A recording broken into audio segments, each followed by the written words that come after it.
Pues hay un gran placer, hay que decirlo, intelectual, potente, en la cultura mexicana por estar visitando nuestra historia, las distintas etapas. La revolución, por cierto, es una de ellas. Y hoy me honra muchísimo poder conversar a propósito de esta conmemoración con dos maestros, dos docentes, dos investigadores reconocidos, con Bernardo Ibarrola, él es profesor de carrera en la Facultad de Filosofía y Letras de la UNAM, y también ya ha estado con nosotros Cristina Gómez, ella es historiadora también de la Facultad de Filosofía y Letras. Ambos historiadores reconocen distintos momentos de nuestra memoria patria y les agradezco mucho, sobre todo que traigan su talento para la polémica a esta conversación. A ver, déjenme comenzar con esta primera pregunta. Uno se imagina, si no conoce los libros, que Francisco I. Madero convocó a la revolución y todo el mundo le hizo caso, pero en realidad fueron brotes aislados, muy aislados. Uno, si no entiendo mal, allá lejos, en Coyame, ¿no? Por la zona noreste de Chihuahua, y el otro Puebla, ¿no? Que conoces bien, Cristina. Sí, sí. A ver, cuénteme un poco, ¿qué pasó en esas primeras horas después de la convocatoria que había hecho Madero, meses antes, por cierto? Los dos ejemplos son perfectos para explicar el 20 de noviembre y para arrancar por ahí. Porque Madero, meses antes, años antes, encabeza un movimiento que comienza siendo local en su tierra natal, en Coahuila, pero se va expandiendo y va del nivel municipal al nivel estatal y luego al nacional, en busca de la transformación del régimen político, del porfiriato, a través de las elecciones, para decirlo de forma sencillísima. El cambio político a través de las elecciones. Ante la imposibilidad que va encontrando Madero en los niveles, en los diferentes niveles de gobierno, de que las cosas cambien, primero en el municipal, luego en el estatal, luego en el nacional, tiene que ir, digamos, aumentando la demanda, el tamaño de la demanda, se convierte de manera más o menos sorpresiva en un líder nacional y también de manera más o menos sorpresiva y muy rápido consigue organizar un gran movimiento a nivel nacional conformado básicamente por clases medias, urbanas, gentes que están en las ciudades, que tienen inquietudes políticas, que han estado mucho tiempo pensando en estos asuntos, pero que no han tenido posibilidad. Es una revolución en el origen con pretensiones burguesas. El plan de San Luis no convoca al principio a las grandes masas. Yo no diría que burguesas, yo diría que es un plan político, con una agenda estricta y claramente política. Reconoce problemas sociales, el célebre artículo 3 del Plan de San Luis Potosí, en donde habla de los problemas de tierras, pero no habla de los problemas de tierra como parte de una agenda de transformación social o económica, sino como un tema que tiene que ver con la aplicación de la ley y con el abuso de la ley que provocó problemas de carácter agrario. Pero no es una revolución burguesa, es una revolución que se quiere política. ¿Clase mediera? Sí. Por eso en un principio sí. Burguesa, ¿no? Sí, en principio Pero sí. creo, perdón, Ricardo, que el caso de Puebla matiza lo que acaba de decir Bernardo. Te voy a decir por qué. Porque en Puebla se puede distinguir muy claramente Madero candidato. Cuando Madero es candidato a la presidencia, obviamente, va a hacer su campaña electoral, ¿no, Bernardo? Y entonces en Puebla encuentra una aceptación muy importante, no solamente de los sectores medios, sino de la clase obrera. Puedes contestar y apagar. De problema. La clase obrera. Si quieres te interrumpo. Perdón. No, si quieres apagar. No, seguramente no. Alguien no está de acuerdo con lo que estás diciendo. Sí, seguramente me están, son los poblanos, no es cierto, al contrario. Seguramente ni siquiera es nada importante. Bueno, entonces te decía, matiza mucho lo de Bernardo, porque ahí en Puebla tenemos una zona importantísima, que es Puebla, Tlaxcala y Veracruz, Río Blanco, que acababa de venir de una huelga muy importante. Seguramente la gente que nos esté escuchando conoce la huelga de Río Blanco, que fue en 1906, un poco antes. Estamos hablando de 10, ¿no? 9, 10. Cananea también había sido. Sí, pero Cananea está en el norte. Aquí estamos hablando de un sector muy importante que a veces, Bernardo, cuando estudiamos la Revolución Mexicana, lo dejamos de lado, que yo me estoy refiriendo a la clase obrera, que es la clase obrera textil. Esta zona de Puebla, Tlaxcala y Río Blanco, que es Veracruz, ¿no? Esa zona precisamente es una zona de un gran desarrollo industrial, ¿no? A ver, yo tengo ahí, no te preocupes, si quieres, De tómalo, textil. apágalo, No, apágalo. lo voy a A ver, apagar. pero Perdón. yo tengo ahí una huella que un poco me conduce por donde Cristina nos está permitiendo revisar, y es que había heridas recientes que se abren con el llamamiento de Madero. A ver, pensemos en esta. Tomochic, que había sido mucho antes, pero ¿cómo dejó lesión en Chihuahua? Casi 20 años y si atrás. Tomochic y la Santa de Cabora, no habría manera de explicar cómo se corre en Chihuahua una revuelta que sí es muy popular. El caso de Cananea, y lo decías tú, el caso de Río Blanco. Es decir, esas heridas del porfiriato, todas hicieron erupción a partir del llamamiento. Justamente era lo que estaba planteando Cristina, cómo la campaña de Madero tiene éxito en lugares diferentes por motivos diferentes. Pero la verdadera novedad de la campaña de Madero, que lleva a cabo el año de 1909 y luego 1910, es que es la primera campaña como la conocemos nosotros. Madero es un gran innovador político. Es decir, es la primera vez que un candidato se mueve por todo el país, porque es la primera vez que es posible hacer eso, por los sistemas de comunicación, por los ferrocarriles, por los caminos de alguna manera. Y el régimen lo permite. El régimen no sabe qué está pasando ni qué está haciendo. Y los informes, porque todos sabemos el gran sistema de información que tenía Porfirio Díaz, de que arrancaba desde los poderes locales y llegaba hasta la presidencia, se tarda en reaccionar. Cristina, minimizan a Francisco y Madero, es decir, desde Palacio Nacional, Francisco y Madero se ve pequeño, se ve insustancial, se ve incapaz de volverse popular. Yo lo vería al revés. Se ve muy fuerte Porfirio Díaz. Así mismo. Sí. No, y el sistema que existía en ese momento. Se ve muy fuerte. El sistema se ve fuerte. Porfirio Díaz se ve fuerte. Acuérdate, Ricardo, que acababa de pasar el centenario de la independencia mexicana. Y él organizó, ¿no?, unos meses antes del plan, fue en septiembre y esto fue en noviembre, él organizó las fiestas del centenario con un impacto internacional importantísimo. Entonces se ve muy fuerte. Yo creo que quien menosprecia a Madero es el propio régimen político porfirista. Se ve Esa tan es mi fuerte, opinión. detectan que Madero es pequeñito, que no va a tener gran importancia lo que está haciendo. Las elecciones se llevan a cabo en el verano, antes de las fiestas de la independencia. Se alega fraude. Para el momento de las fiestas de la independencia hay como una especie de impas. Todo el mundo se detiene un poco porque hay que llevar a cabo la agenda de la independencia, del centenario. Pero una vez concluida la agenda de la independencia, aquello retoma sus vías. Madero argumenta que le hicieron un fraude desproporcionado, así monstruoso, está en condiciones de detención, se escapa, convoca al levantamiento como último de los recursos, y es aquí donde comienzan a pasar las sorpresas.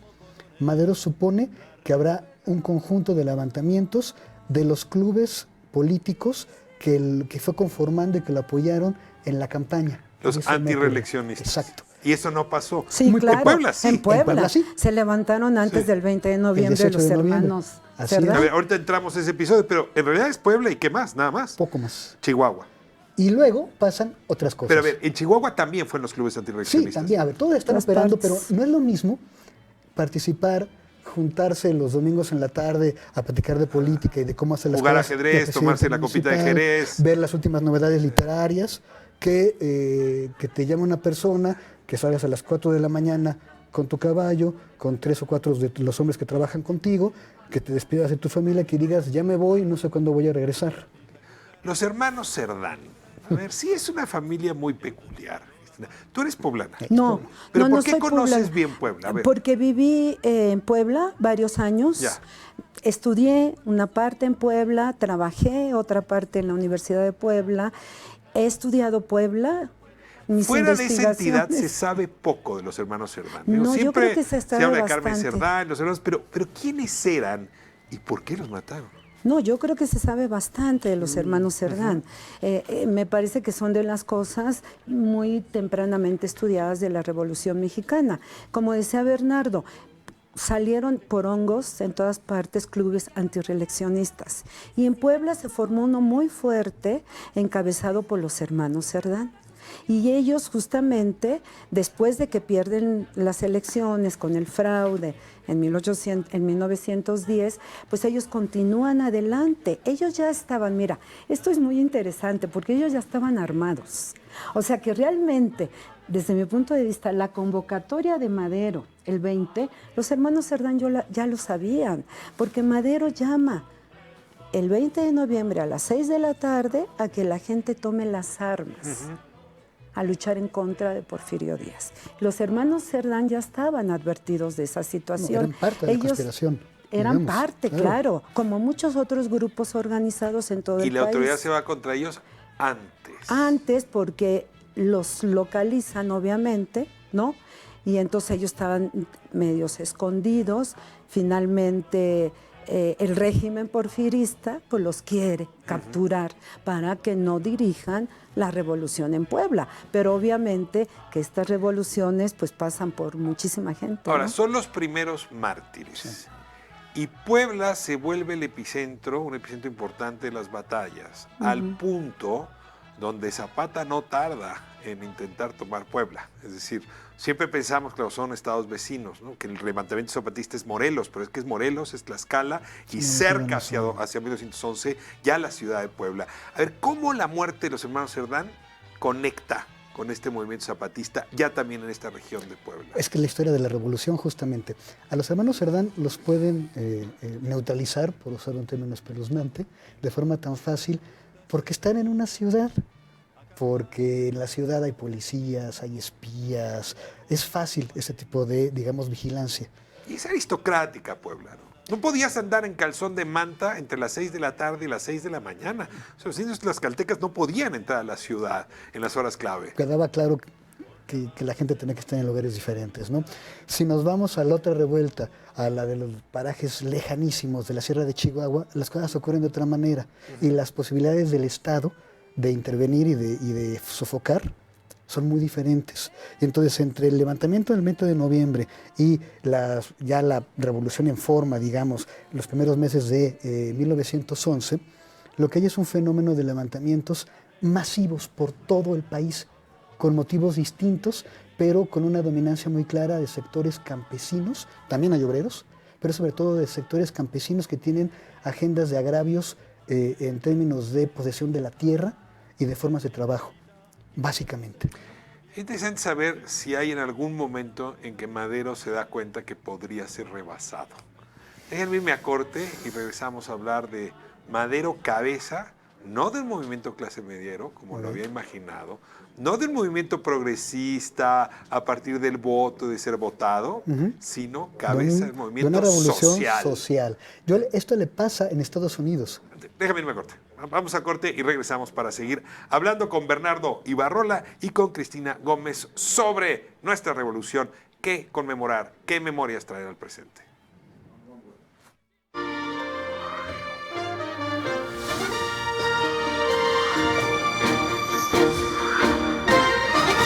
Hola, ¿qué tal? Yo soy Magua Romero de Universal, la estación de los clásicos. Te invito a que disfrutes la programación del octavo.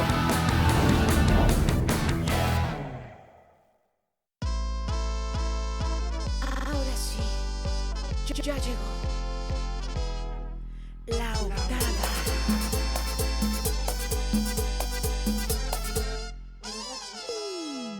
Hola, ¿cómo están? Yo soy Maite Fierro. Yo soy Flor Amargo. Y esto es El Guajolotero de Mañanita. Y recuerden que no se pueden perder El Guajolotero de Mañanita de 5 a 7 de la mañana. ¿En qué canal lo podemos ver? En el 8.1, recuérdenlo, la octava, la alternativa en televisión. 8. Ya, llegamos, por favor. Lo cité aquí, no se desesperen, por favor. ¿Pero dónde está, gatito? Ya es bien tarde. El lugar es el indicado. Bueno, hasta pirotecnia mandé echar justamente para este gran lanzamiento. ¿Pero a qué hora lo citaste? Ya queremos ir rápidamente. No sean desesperados, valdrá la pena la espera, Alex, te lo prometo. Sí, pero... Nos la vamos a pasar muy bien arriba del antrobús. ¡Todo eso por la octava! En el 8.1 estos son... ¡Entrevistas sobre ruedas! Hola, ¿qué tal? Yo soy el Tigre Toño Molina. ¿Y qué crees? Voy a ser el conductor de un programa muy a tu estilo que se llama Play 8.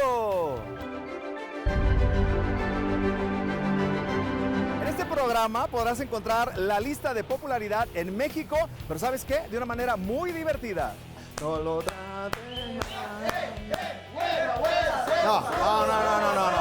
A mí me contrataron solamente para presentar, no para bailar ni nada de que tuvo, no. También tenemos un top 3 que nos llega directamente de los Estados Unidos. Bienvenidos a la lista de popularidad de los Estados Unidos aquí en el Play 8 y tengo que hablar en inglés para que todos entiendan Estados Unidos. Así que tercer lugar, aquí las tenemos ni más ni menos que la arrolladora Banda de Limón con Cedí, lugar número 3. Cedí, porque la vida es una...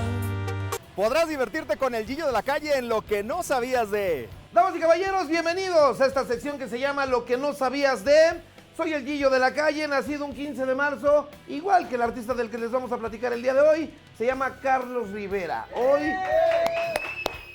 aplausos para este hombre que escogió un día enorme, fenomenal, porque ese día nacieron todas las flores. Luis Olivares de Chicles nos tiene datos curiosos donde tendrás que descubrir si son verdad o son mentira. ¿Será verdad o será mentira que el talentosísimo Marco Antonio Solís, allá en su infancia, bueno, pues cambiaba llantas en una vulcanizadora y también era repartidor en una farmacia? Bueno, pues esto es sorpresa para muchos porque es completamente...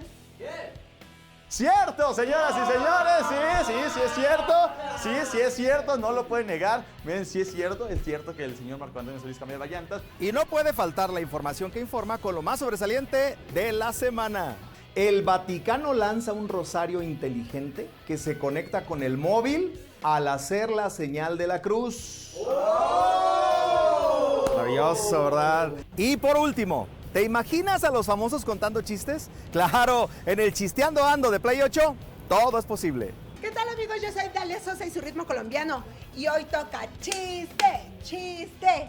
¿Qué hace un puntito verde en la esquina de una cocina? ¿Qué? Pues es un chícharo castigado. Te espero semana a semana en Play 8 por la octava a través del 8.1. ¡Ey, no te lo pierdas! Soy Fer Quintana de Joya 93.7 y estás viendo La Octava.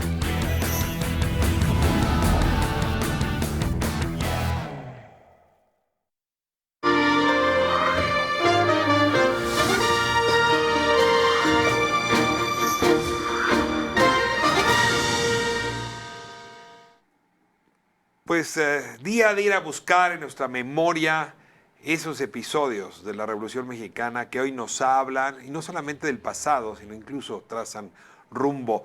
Y bueno, sin duda, el principal personaje, el líder primero de esa revolución es Francisco I. Madero, y comentábamos hace un momento que él arranca con un movimiento que trata de ser una gran reforma política, que no funciona por la vía del voto. Entonces convoca a tomar las armas a partir de la idea de la no reelección, y lo que no esperaba es que detrás suyo movimientos sociales de índole muy distintas, con causas muy distintas y de regiones muy distintas, lo acompañan. Y le preguntaba a Bernardo Ibarrola antes de irnos a corte, ¿cuándo se da cuenta Madero que es el líder ya no de un movimiento político, sino de un movimiento social? Primero se da cuenta que no es el líder de la revolución que imaginó a finales del mes de noviembre, cuando no puede pasar a Estados Unidos a México porque no hay fuerzas organizadas que lo sostengan. Entonces regresa a Estados Unidos y hace un trabajo extraordinario de organización con todas las redes que ya tenía para poder volver. Y ahí se da cuenta que quienes se levantaron en armas no son exactamente los que lo apoyaron durante las campañas políticas previas. Y ahí entiende que... O sea, no usan corbata, ¿no? ni sombrero alto. Son rancheros y campesinos, andan a caballo, tienen un hablar bronco y franco, pero pues como Madero también es un hombre muy ilustrado, pero es un hombre del norte y es un hombre del campo en realidad, no es un señor que ya creció en una gran ciudad, creció en una pequeña ciudad, no tiene problema para comunicarse. Y entonces consigue pasar a principios de 1911, la revolución ya desbordó al régimen de Díaz y lo desbordó por el número de levantamientos que hay por todas partes. Se mencionaba en algún momento Tomochic. La técnica de Tomochic era concentrar fuerza para aplastar la rebelión. Acá no se podía concentrar fuerza porque había muchas rebeliones simultáneas. No tenía el Ejército Federal capacidades para reaccionar. Lo que iba haciendo era abrirse y abrirse y abrirse para perseguirlos a todos. A mí no me deja de llamar la atención que la caída del régimen de Porfirio Díaz se haya dado en Ciudad Juárez o en El Paso Juárez. Es decir, ¿por qué ahí? ¿Por qué fue esa derrota la que hizo que Porfirio Díaz se subía al Ipiranga y dijera, ay, nos vemos, me voy de aquí. En la primera ciudad grande, aduana, puerto fronterizo, posibilidad de obtener recursos vendiendo cosas a Estados Unidos y sobre todo con el dinero de los recursos vendidos de comprar armas. Posibilidad de meter una especie de puñal, digamos, en la relación México-Estados Unidos. Porfirio Díaz, gobierno estadounidense. Una vez que la revolución tiene un puerto fronterizo firme, para empezar, ahí establece su primer gobierno revolucionario Madero. Estas fotos célebres de la Casa de Adobe, ¿qué es eso? Madero, presidente provisional, con su gabinete. Ahí está Carranza, ahí está Pino Suárez. Y hace ecos memoriosos con Benito Juárez. Sí, pero yo creo que junto con esto, que muy bien lo describe Bernardo, en el resto del país hay una organización ya muy fuerte, porque ya la tenía él con los clubes antirreeleccionistas. Entonces, cuando él llama a la revolución, fíjate, estamos hablando de noviembre hasta mayo. Esos meses son meses muy importantes. La gente estaba organizada, creció la simpatía por Madero y sobre todo el descontento contra Díaz. Hay un grupo disidente muy aplaudido y muy querido por muchos. El presidente, por ejemplo, López Obrador, habla con mucho cariño de ellos, que fue muy mezquino con Madero, que lo veía para abajo, que no le reconoció la legitimidad que merecía, que lo celó. Y hablo de los hermanos Flores Magón. Ricardo no tenía una buena impresión de Madero, le parecía un burgués, clase mediero, y francamente le ofendió que él terminara siendo ese líder. De hecho, una parte de las intervenciones que ellos tuvieron en Tijuana, fallidas, tienen que ver con algo que los estaba llevando por mala entraña. A ver, los Flores Magón, una palabra sobre esto, ¿no? Pero yo sí quisiera ahí decir, yo ahí sí quisiera decir, porque es mi concepción tiene que ver con mi concepción sobre Madero, ¿no? Porque los Flores Magón, bueno, Jesús sí lo apoyó, ¿no? Sí, Jesús, por supuesto, pero son los otros dos. Ricardo y Enrique, sobre todo Ricardo, que era el jefe, ¿no? Ellos tenían el Partido Liberal Mexicano. Habían empezado mucho antes, habían sufrido persecuciones. Pero mira, Ricardo, no solamente habían empezado antes, ellos tenían lo que Madero no tenía, un programa de transformación social.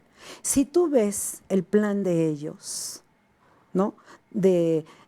Publicado en Regeneración, etcétera, es un plan avanzadísimo de reivindicaciones sociales. Ellos no querían solamente, como yo creo que lo quería Madero, y bueno, ni modo, López Obrador obviamente no va a estar de acuerdo conmigo, pero como no nos escucha, pues ¿no? Pero tampoco. A veces sí, ¿eh? Bueno, pues ni modo, podríamos discutirlo, pero Bernardo tampoco va a estar de acuerdo conmigo. Claro que lo que dices es como no nos escucha a nosotros los historiadores.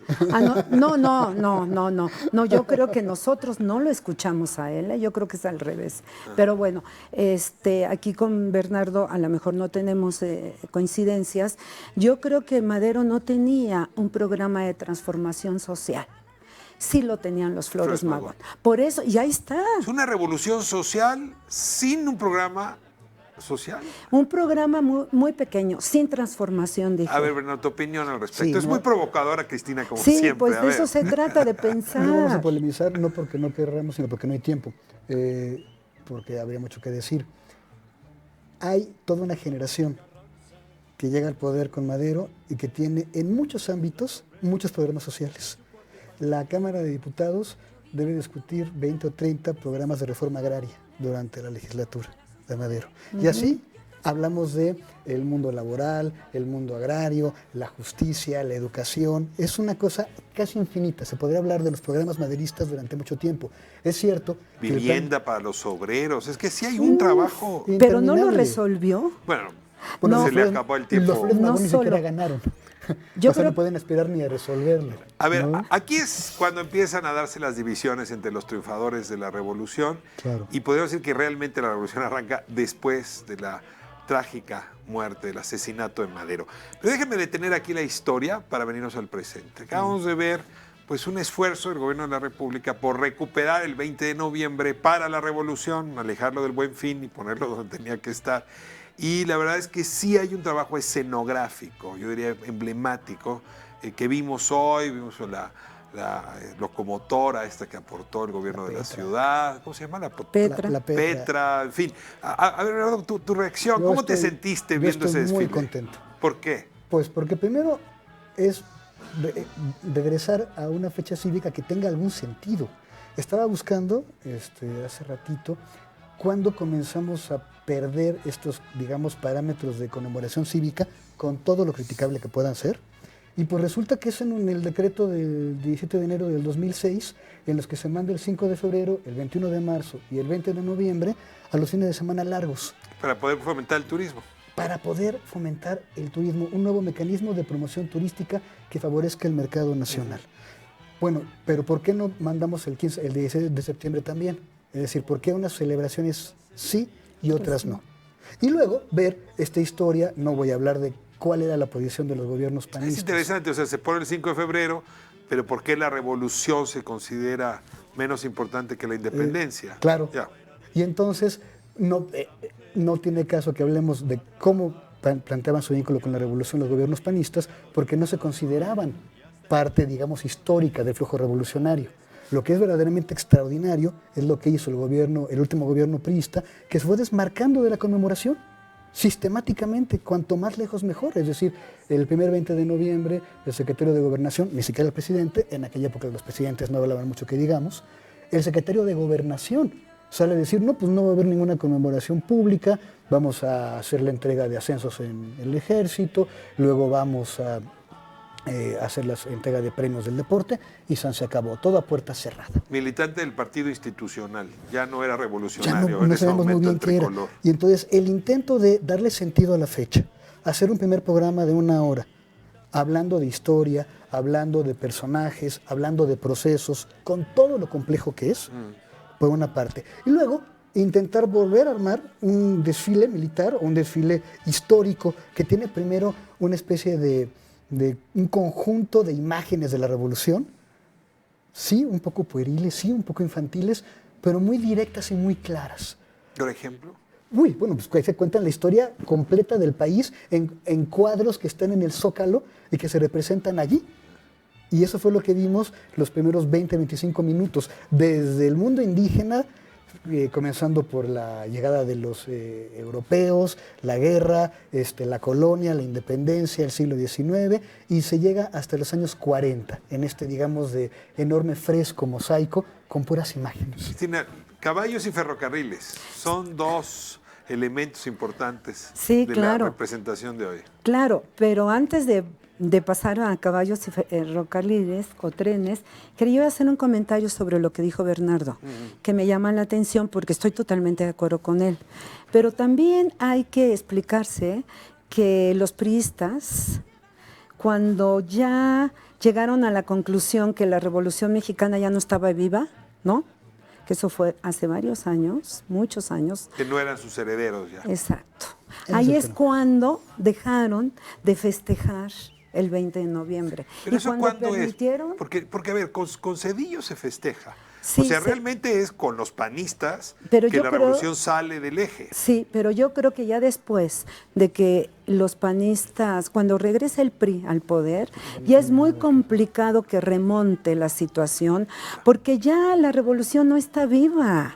Acuérdate que para muchos priistas la revolución seguía siendo viva. Hablaban, no solo como herederos, sino como un proceso vivo, que desde luego estaba muerto desde la época de Cárdenas, ¿no? Cuando terminó Cárdenas. Pero les daba ya vergüenza presumirse revolucionarios. No, porque ya no es que les diera vergüenza, es que ya la revolución no hacía transformaciones, ya los priistas dejaron de hacer transformaciones. No El es que les dieran, conservadurismo no es que también les ganó dieran adeptos en el vergüenza. PRI. No, es que el proceso de la Revolución Mexicana terminó con Cárdenas. Y aunque los otros regímenes políticos priistas seguían utilizando el discurso de la Revolución Mexicana y ellos como herederos, esto se agotó. Y creo que tiene que ver también por qué dejó de festejarse el 20 de noviembre. Pero yo quería hacer otro comentario, no tanto de trenes y caballos, sino de la respuesta del público. Porque yo fui hace rato y fui más bien a ver la respuesta de la gente, porque cuando López Obrador dijo que la iba a celebrar ahora, el 20 de noviembre, yo dije, bueno, ¿quién va a ir? Si es un día laboral, los niños están en la escuela, nosotros trabajando, bueno, nosotros no porque nuestra facultad está parada, pero bueno, Qué es bueno otro que asunto. asuman que estar aquí no es trabajo, sino placer. Gracias. Exacto, sí, es placer para mí, sí, bueno, pero yo quiero referirme a la gente. La gente estaba feliz de la vida. ¿Y qué tipo de gente ¿Mucha había? gente? Muchísima gente. Yo vi donde me tocó, vi muchísima gente y estaba pues ya aquí al final, digamos, ¿no? Me imagino que más hacia el Zócalo, más gente. Había gente de todo tipo, sobre todo mucha gente de la tercera edad, ¿no? Pero algunos jóvenes también, algunos niños pequeños, familias. Era un día de fiesta. ¿Salió también el festejo de la independencia que ya contagió a este otro? Yo creo que va por ahí el asunto. Pero además creo que el conjunto de festejos como primer ensayo, quedan 5, es un gran avance. Tenemos primero estos cuadros, digamos, plásticos históricos, que está ahí, luego un espectáculo, bueno, un intermedio musical, un espectáculo ecuestre, donde uno de los jinetes tuvo un accidente, esperemos que esté bien, se pudo levantar, ya no queda claro si se lastimó mucho o poco, pero se lastimó. Y luego el desfile, que es básicamente un desfile a caballo, con fuerzas a caballo, muchísimas fuerzas. Y al respecto yo quería señalar, además de la recepción que señaló Cristina, que me parece muy importante, 2 cosas. La participación en el desfile a caballo de no pocos cuerpos de policías estatales a caballo, que es un dato, que son policías que están intentando desmarcarse de esta historia tan complicada de la relación entre la población y sus policías en los estados. Primero. De la corrupción policial. Y la segunda, un cuerpo o una parte del contingente de militares en retiro a caballo, rindiendo honores al presidente de la República. En el contexto de algunos militares en retiro, que en algunos desayunos hace poco tiempo comenzaban a dar algunos barruntos de posible insubordinación. Me suena como General Gaitán, algo así. Yo no sé si el General Gaitán estaba en ese contingente, pero hubiera hecho muy bien de estar ahí y de rendirle honores al presidente de la República. Mañana lo sabremos. Otros compañeros suyos en retiro sí estuvieron. Sí estuvieron. Tenemos que ir cerrando. Y la revolución no solo la hizo Madero. No solo la hicieron los hermanos Flores Magón. Es decir, en realidad a partir del golpe de Estado, porque no se puede llamar de otra manera, en contra de Madero por parte del secretario de la Defensa, Victoriano Huerta, arranca un periodo muy largo que diezmó a México, que lesionó a México, que dejó heridas muy profundas. Yo les rogaría que a partir de ese último tramo me respondieran la pregunta que hacía yo al principio. ¿Con qué debemos quedarnos hoy de la revolución? ¿Qué nos dice ese episodio a las mexicanas y a los mexicanos de hoy? Si quieres, Cristina, comenzamos contigo. ¿Qué te dice la revolución? A mí me dice que las transformaciones que tuvo la tercera transformación en la historia de nuestro país, dicha por López Obrador, se debió fundamentalmente a la irrupción de las masas mexicanas en esa revolución. Sin ellas hubiera sido imposible tener la Constitución que tenemos. El artículo, obviamente, porque yo estudié a la clase obrera en esa época, el artículo 123 constitucional no es por Mújica o por Pastor, no, obviamente ellos lo redactaron, pero es por la lucha que durante la Revolución Mexicana tuvieron estos contingentes por lograr.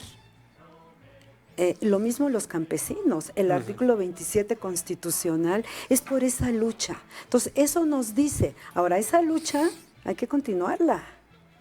Cierras, por favor, Bernardo, 20 de noviembre, tu conclusión. ¿Qué significa o qué nos dice hoy, en 2019? Pues nos dice lo que somos hoy.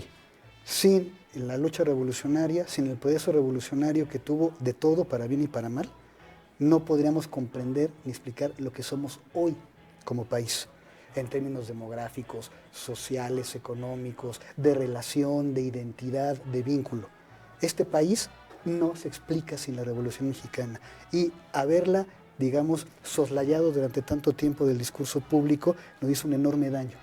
Creo que volver a ella y volver a pensarla en los ámbitos públicos es una tarea indispensable, urgente. ¿Por qué? Pues porque tenemos no poco, muchísimo que arreglar y estos referentes nos pueden ser muy útiles. Muy bien, pues me quedo siempre muy picado en estas conversaciones con ustedes. Muchísimas gracias por acompañarnos. Pues más fiestas nacionales para tener más conversaciones de estas, ¿no? Y habrá seguramente. Habrá. Cristina, muchísimas gracias. Gracias, Bernardo, Ricardo. infinitas gracias. Gracias, Y bueno, Ricardo. también parte de lo que somos un país plural. Así es que en el siguiente segmento tengo un senador de la oposición, Damián Cepeda, para que traiga también la voz a estas conversaciones. Así debe de ser. Muchas gracias a los dos. Vamos a corte. Regresamos.